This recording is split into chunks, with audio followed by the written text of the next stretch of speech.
Magandang araw. Ang atin pong topic ngayon ay ang eschatology, death. Balis, ang eschatology po ay ang four last things.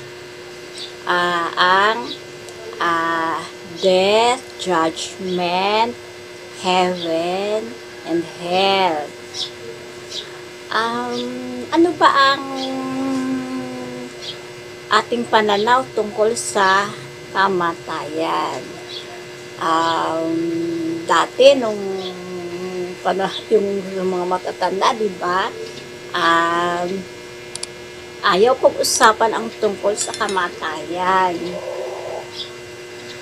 Pero ang totoo pala ay kailangan natin itong paghandaan. Ito ang eschatology, death. Ang death, ang sa dulo ng ating buhay ay ang paghihiwalay ng ating soul sa body. Ayun ang death. Ang judgment, ang process ng person's destiny, eternal destiny, yung pagkatapos dito sa ating buhay. May dalawang judgment. Ang individual or particular judgment, nangyayari ito sa oras ng kamatayan, harap tayo sa ating Panginoon upang tayo ay hukuman.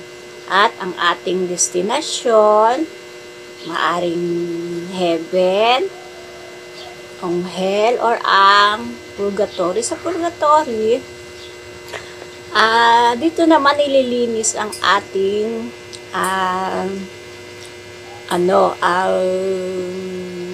yung temporal punishments. Diba, pag nakagawa ka ng kasalanan, meron tayong temporal punishment kahit napatawad ng kasalanan. Merong natitira na ating lilinisin. Tapos yung isa naman, final judgment, nasa katapusan ng mundo. Bubuhayin ng Panginoon ang lahat ng namatay, at ang katawan at kaluluwa na naghiwalay ay muling mag-reunite. Ayun. At lahat ay huhukuman ng ating Panginoong Jesus na babalik sa bandang huli, ay babalik with all His glory. Ang heaven naman ay ang habang buhay o eternal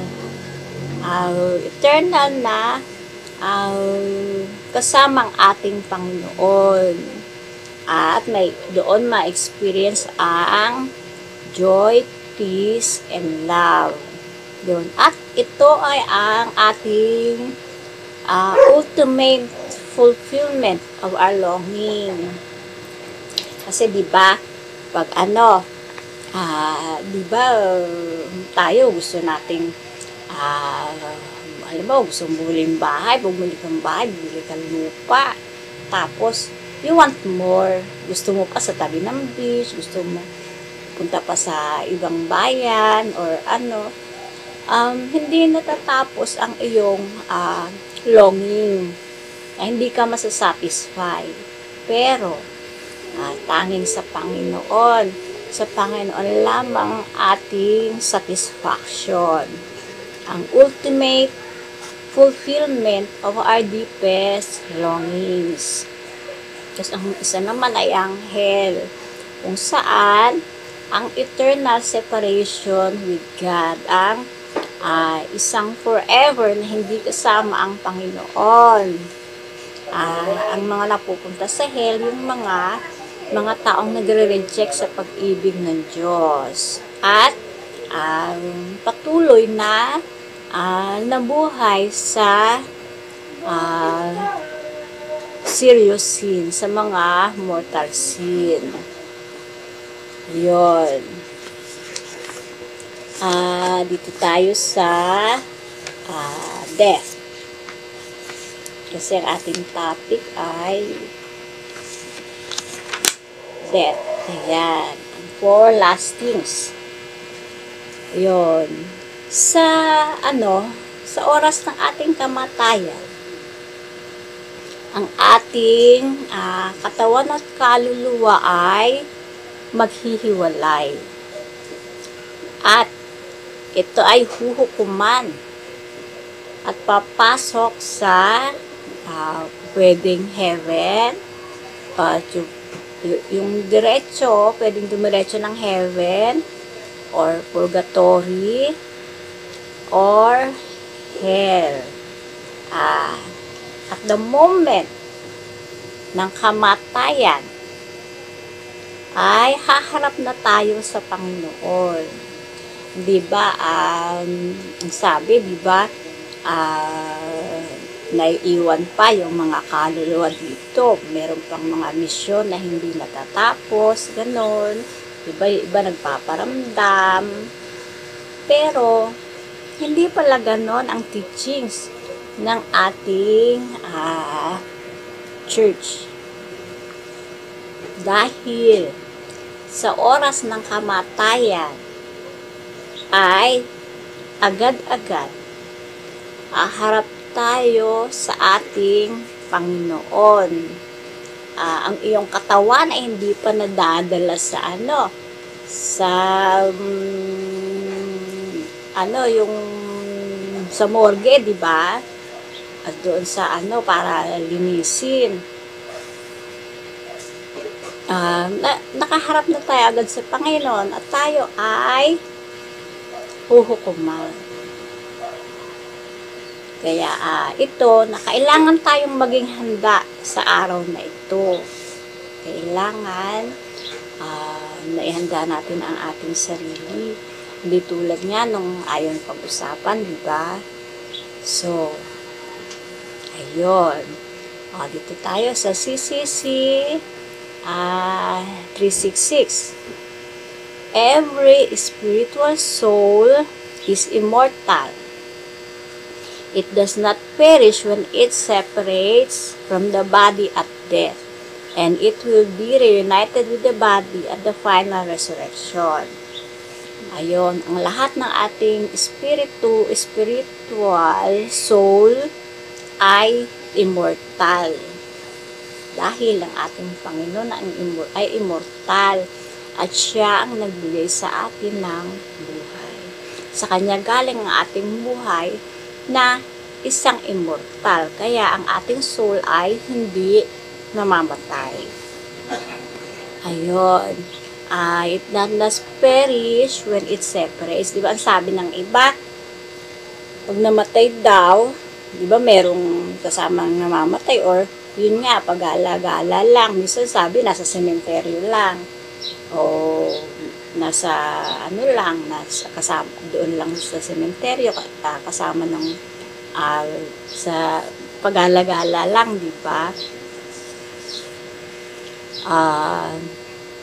Yun, pag nag-separate ang ating katawan at kaluluwa sa moment ng death, at ito ay magre-reunite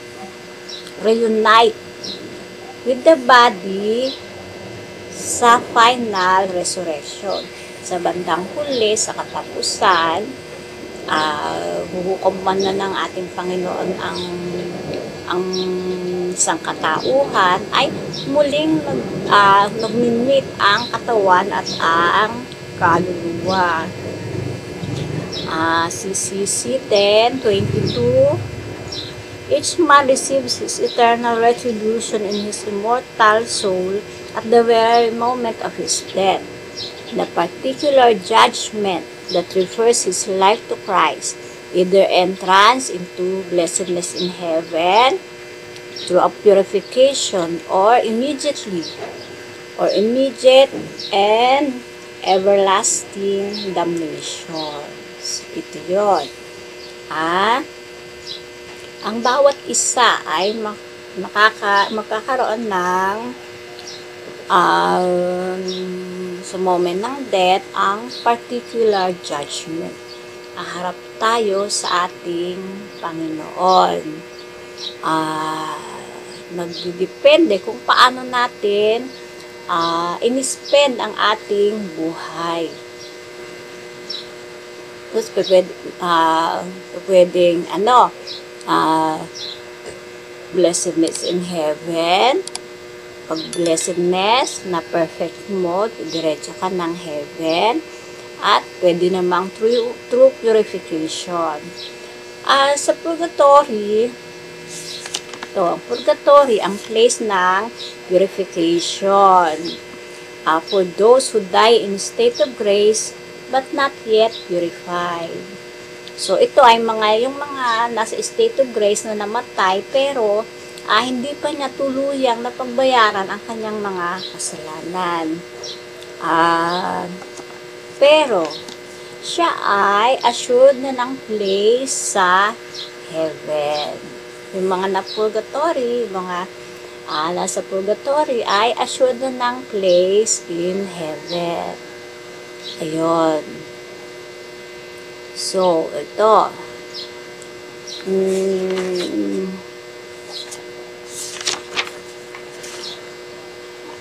Death ay ang end ng earthly life.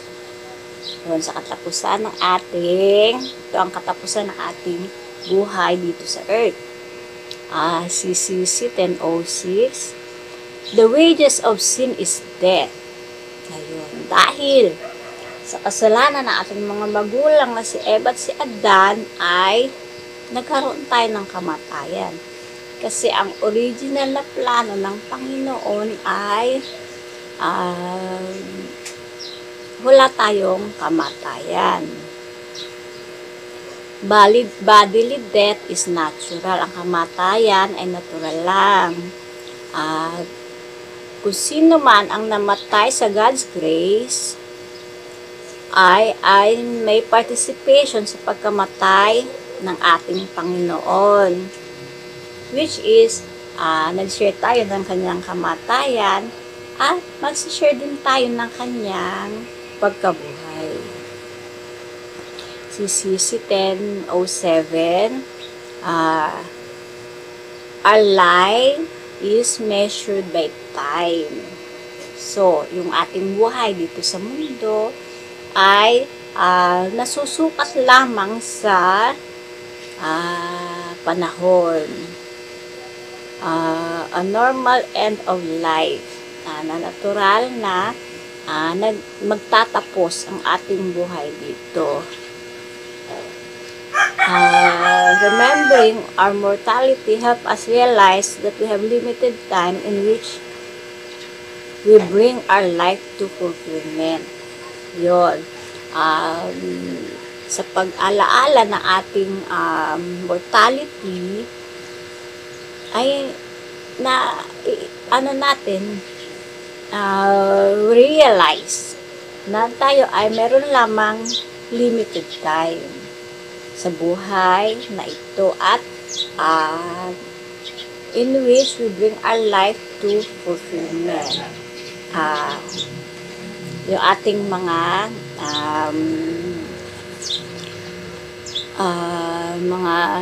misyon, di ba? Minsan may mga misyon tayo sa buhay. Ayan. Before the dust returns to the earth as it was, the spirit returns to God who gave it. Ayun. Bago ang ating katawang lupa, tayo ay alabok, nagmula sa alabok. At sa alabok din, magbabalik. Ang ating namang kaluluwa ay babalik sa ating Ama na nagbigay naman sa atin ng ating buhay. CCC 10:08. Consequence, death is a consequence of sin. Ayun nga, dahil sa kasalanan. Ito ay contrary sa God's plan. Kung hindi tayo nagkasala, tayo ay walang kamatayan.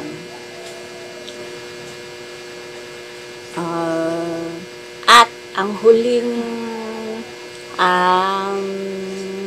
enemy, the last enemy of man left to be conquered is death.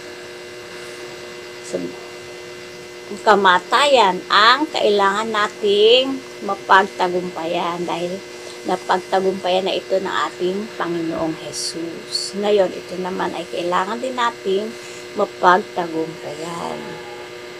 CCC 10:09, ang death ay transformed by Christ. Binago niya ang ating kamatayan dahil siya ay naghirap at namatay, which is part of human condition. Dahil sa kanyang pagkakatawang tao, naranasan niya ang kamatayan at ang yung paghihirap. Despite his anguish, he faced death. He accepted it as an act of submission sa Father's will. Dahil sa pagsunod sa Ama, kahit nagdusa siya,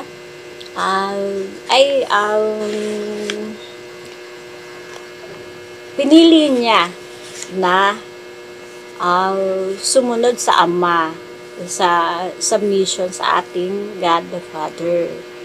His obedience has transformed the cause of death into a blessing. Yun, binago niya ang ating kamatayan at naging isang blessing. Death is the end of man's earthly pilgrimage of the time of grace and mercy which God offers him. CCC 10:13. So as to work out his earthly life in keeping with the divine plan and to decide his ultimate destiny. Sa end ng ating earthly life, sa ating paglalakbay dito sa buhay na ito, with God's grace and mercy,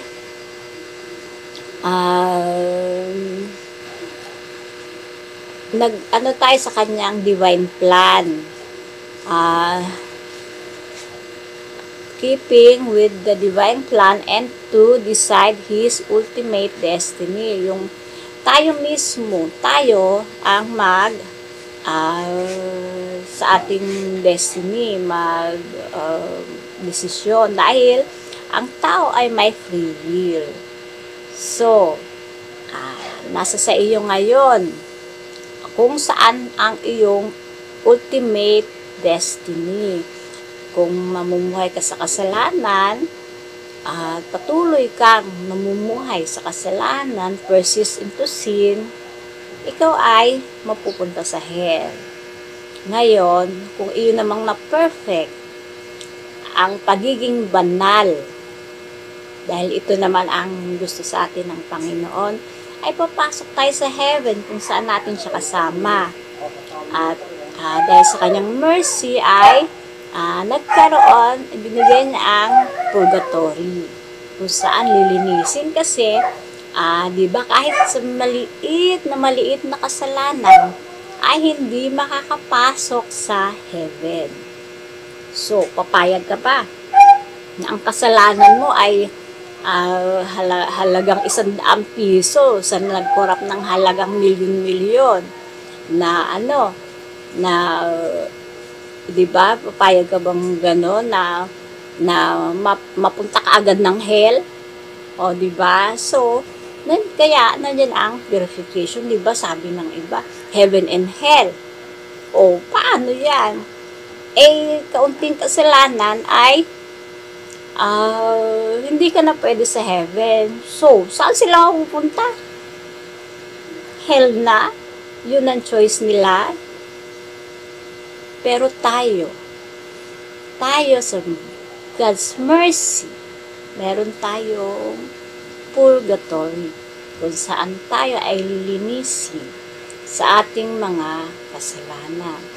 Alalahanin po natin, ang sa purgatory ay mga kasalanang pinagsisihan na. Those na namatay sa state of grace. Mga nasa state of grace na pero hindi pa tuluyang napagbayaran ang temporal punishment. Diba? Yung pinaliwanag ko na dati sa temporal punishment. Diba? Pag may nagawa kang kasalanan, o halimbawa, diba yung may nabangga na nasagi, na sasakyan, o di ba, pagamot mo yon, nagsorry ka, tinanggap yung sorry mo, pero kailangan mo siyang ipagamot. So, ganun. Kaya kailangan ng malinis ang temporal punishment, yung mga natitirang temporal punishment. At, yun nga, diba? Diyan, pumapasok ang ating indulgences, ang awa ng ating Panginoon. Ayun. When the single course of the earthly life is completed, we shall not return to other earthly lives. Ayun. Kung tayo ay namatay na, walang reincarnation. O, hindi tayo papasok sa earthly life. Meron lang tayong isang buhay dito sa mundong ito, kung saan binibigyan tayo ng chance upang ma-perfect ito, ma-prepare ang ating life in heaven. Ayun. It is appointed for men to die once. There is no reincarnation after death. Ayan ha. Nasa CCC natin yan. CCC 10:13. Walang reincarnation. At appointed lang tayo to die once. Isa. Meron lang din tayong isang chance para sa buhay na ito. Para ma-perfect ang ating buhay patungo sa Ama. Ayun. So, CCC 10:14. The Church encourages us to prepare ourselves for the hour of our death. Ayan, paghandaan ng ating kamatayan. To ask the Mother of God to intercede for us and entrust to Saint Joseph, patron of happy death.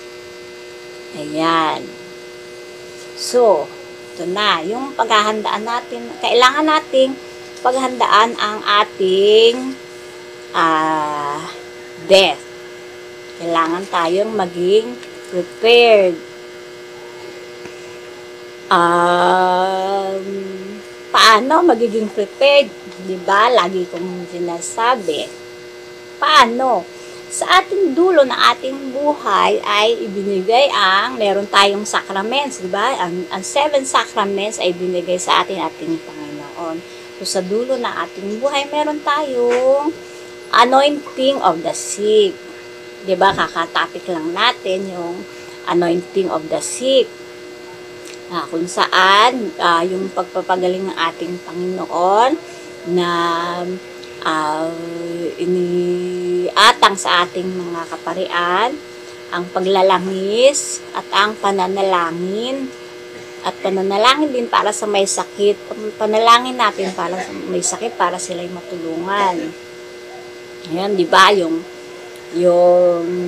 mga may ooperahan, gano'n, pwede na silang ipa-anointing of the sick. Tapos, anointing of the sick, nandun ang confession, diba? Confession, ang sacrament of confession, ah, Sacrament of the Holy Eucharist at ang Sacrament ng Anointing of the Sick at ang Viaticum para doon sa mga sa kabilang buhay na. Paanong paghahandaan? Hindi ba? Ang death ay ang ating final destiny dito sa ating buhay. Diba? Pag magbabakasyon kayo, diba? Kailangan yung pag-ipunan. Mag-iipon kayo, halimbawa sa buong isang taon, pag-iipunan nyo. Pupunta ako ng Rome, gano'n. Diba? Pag-iipunan mo, or Boracay, gano'n. Diba? Tapos, pagpaplanuhan mong maigi, saan ka mag-check-in, saan ka mag-i-stay, sino ang mga kasama mo. Hindi ba? So, ganun din sa ating final destiny. Kailangan din natin itong paghandaan. Saan tayo mag-i-stay? Sa kabilang buhay.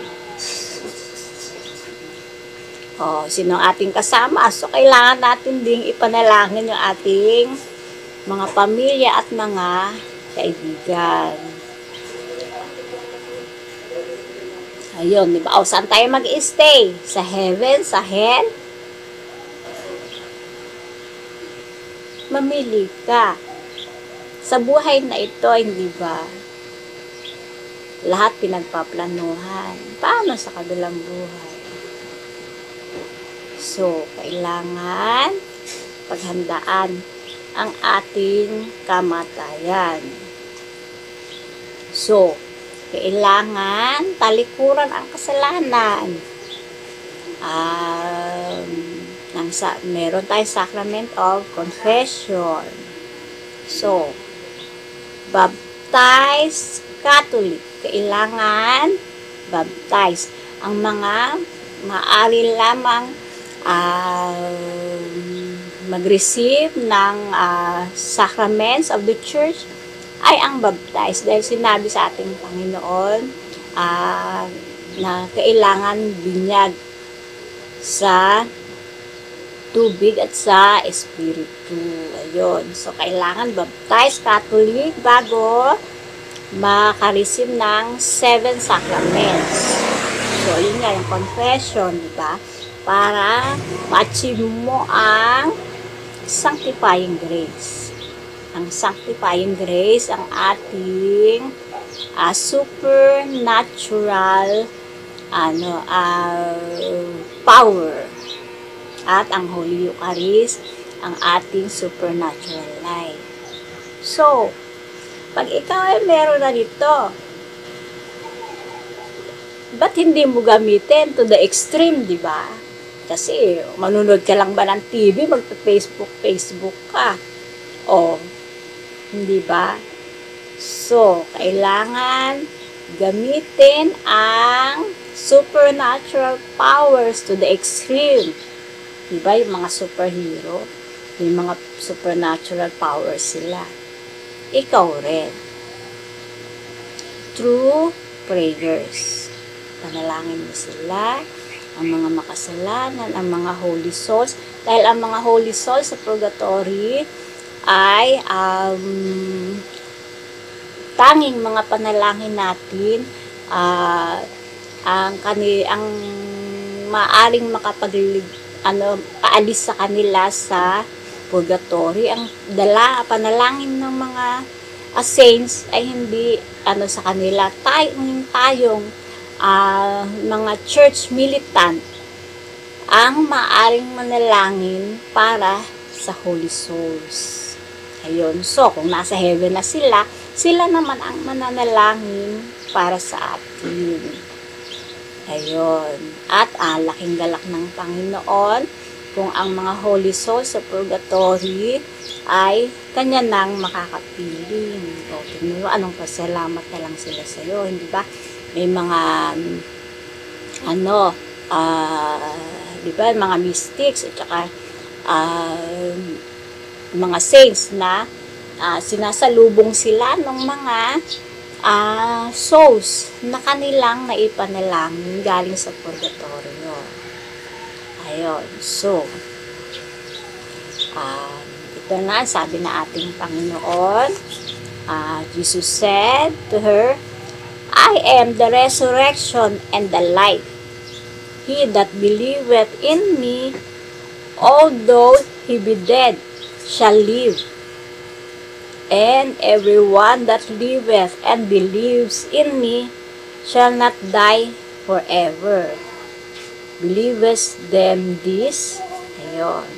Kung sino ang naniniwala sa ating Panginoon ay hindi mamamatay. Ayun. Kung sino man kailangan ng tayong maniwala. Diba sa Divine Mercy, Jesus, I trust in you. So, ayan po ang ating topic sa death. Review. At the moment of death, ang ating kaluluwa at katawan dito sa ating buhay sa mundong ito ay limited time lamang. So, sigurado ang kamatayan. So, ito ang kailangan nating paghandaan. So, sa moment ng kamatayan na maghihiwalay ang ating katawan at kaluluwa, agad-agad aharap tayo sa ating Panginoon for judgment. It's either heaven, kung na-purified mo, or hell.